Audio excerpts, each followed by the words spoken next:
अगर कोई हमसे बात कर रहा है और वो बात कुछ भी कर रहा है और हम उसे सुने जा रहे हैं, तो उससे क्या होगा? आपके कल्याण में रुकावट आ जाएगी, आपके खुद के सुख में रुकावट आ जाएगी, आपकी शांति में भंग पड़ जाएगा, आपके चैन में भंग पड़ जाएगा। चाहे वो बात किसी की भी कह रहा हो, जिसकी भी आपसे कह रहा है, उसका नुकसान होगा बाद में, पहले आपका नुकसान होगा। कैसे? गरम तेल का छींटा पड़ता है हमारी चमड़ी पर, तो तेल पड़ने के तत्काल 2 सेकंड में चमड़ी पर छाला आ जाता है, लाल पड़ जाता है, चमड़ी जल जाती है। तेल का छींटा पड़ते ही जलन होती है, चीख पुकार निकलती है।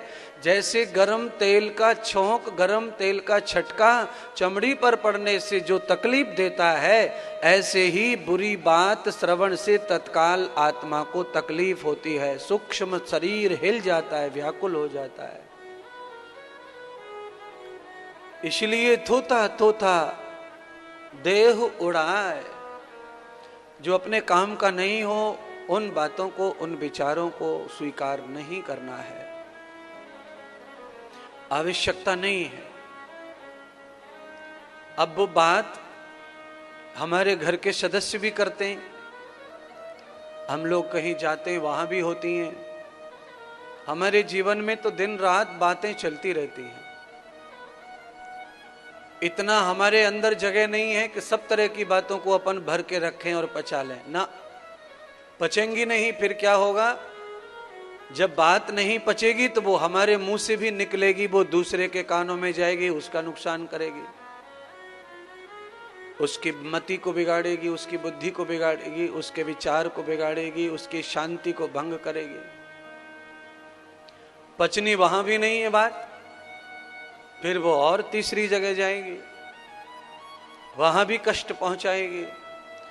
जितनी जगह पर, जितने व्यक्तियों पर तेल गरम पड़ेगा, उतनी जगह नुकसान पहुंचाएगा। ऐसे ही व्यर्थ की बात जितने कानों में पड़ेगी, उतना ही नुकसान पहुंचाएगी, हानि पहुंचाएगी। इसीलिए कबीर लंबा सोचते हैं, दीर्घ सोचते हैं। रहे नहीं कबीर पर उनकी वाणी से। आज कबीर हमारी बुद्धि में, हमारे आचरण में जिंदा हैं। जो लोग उनकी वाणी को श्रवण कर लेते हैं, वो एक तरह से वेद का पाठ पढ़ लेते हैं। इतना ज्ञान कबीर जी ने अपने को दिया है। कबीर जी ना लिखते तो आज हम ये बात ना कहते। हमको कहां से आती ये बात? ये तो कबीर जी ने लिखा है, हमने पढ़ा है, अच्छा लगा तुम्हारे सुनाने के लिए बता दिया। कैसा स्वभाव जीव का चाहिए? तो जीव का स्वभाव चाहिए सूपड़े जैसा, सूप जैसा। हल्की बात को उड़ा दो और मजबूत बात, भारी बात, उसको पकड़ के बैठो।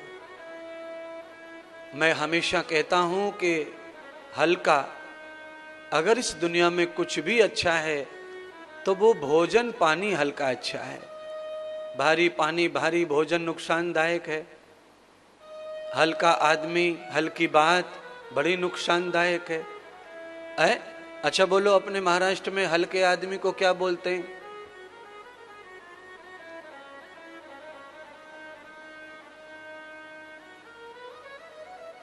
अच्छा, अपने महाराष्ट्र में हलकट किसको बोलते हैं? हलकट है? अरे त्यांच्या काय, ते हलकट आदमी आहेत।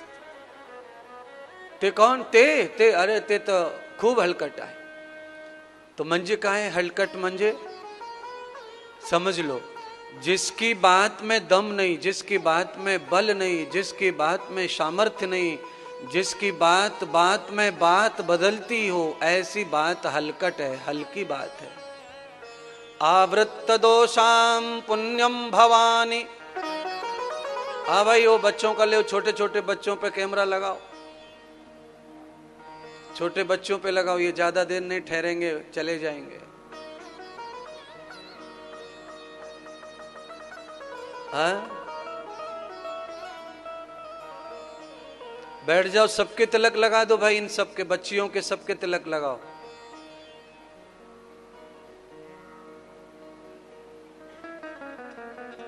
श्री गणेश भगवान की जय हो। दोबारा से सुने, कैसा स्वभाव होना चाहिए हमारा? सूप जैसा होना चाहिए। हलकट बातों को, हल्की बातों को, बेकार की बात को हमसे दूर रखना चाहिए। और कहा जो हमारा कल्याण करने में सहायक हो, ऐसे विचार, ऐसी बात, ऐसा सत्संग, ऐसे मित्र, ऐसी वार्ता साक्षात हो, चाहे वो फोन पर हो, पर बात में दम हो, बात आनंद देने वाली हो, बात प्रसन्न करने वाली हो, बात मेरे दुख को खत्म करने वाली हो, बात मेरे अज्ञान को मिटाने वाली हो, बात मेरी भक्ति को बढ़ाने वाली हो, बात मेरे परिवार को इकट्ठा रखने वाली हो, बात सनातन को बचाने वाली हो, उस बात पर गौर करो। और जो बातें इनके विपरीत हों, उन बातों को फूंक मारकर उड़ा दो, उनको तनक भी टाइम मत दो, उनके लिए समय ही नहीं अपने पास।